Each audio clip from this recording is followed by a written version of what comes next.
Hey everyone, it's Bertha Yoga, and I'm here in this my review for Jay Kelly, the new film directed by Noah Baumbach and starring George Clooney, Adam Sandler, and many others. Now, while watching this film, it reminded me of an excellent and very poignant moment in the docuseries The Last Dance, which is an excellent and one of the best docuseries you'll ever see in general, and it chronicled the life and times and superstardom of Michael Jordan alongside the Chicago Bulls of the 80s and 90s.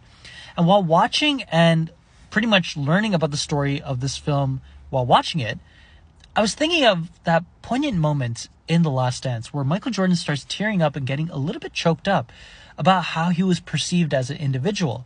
If you don't know who Michael Jordan is, somehow, some way, he was known to be a very tough teammate, and some people thought he was kind of a little mean when he was playing in the NBA. And even to this point, he's very competitive and very, hard-nosed and very, determined to win and to accomplish many things.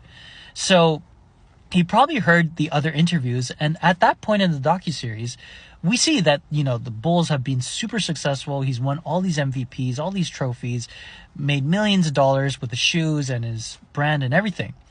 But he chokes up a little bit because he realizes that, yes, he's been mean. He's been a very annoying person to some people, but that was the cost of winning. And he says, one of my favorite lines in the docuseries, and one of my favorite lines in general, from a person that has won a lot, he says, if you don't want to play that way, don't play that way.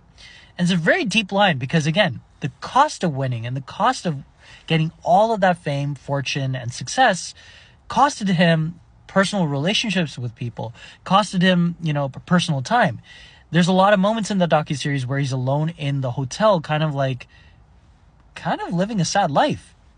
And even while watching the docuseries, I know he has a family and everything, but he's alone in that big mansion and he's staring out the window and stuff. And that really reminded me of Jay Kelly. This film is a little bit indulgent, and I think that some people might not like it, but I thought it was a very personal and very interesting look at an actor's life and all the sacrifices and all the things that he lost out on in his pursuit for mega stardom. Yes, he's made a lot of people laugh and a lot of people cry and a lot of people happy throughout his whole career. But was it all worth it? That's pretty much the gist of this film. And I think that George Clooney does an excellent job here. Yes, he's playing himself a little bit. And it is very meta when you see the clips of him during the tribute sequence at the end of the film. But I think he wasn't acting at some points in this film. I think he was really feeling whatever this character is feeling. Adam Sandler is pretty solid here too. I think he delivers most of his dramatic points at the second half of this film. But yeah, I'd say that Jay Kelly is an 8.5 out of 10. This is definitely a bounce back for Noah Baumbach and a pretty solid movie overall.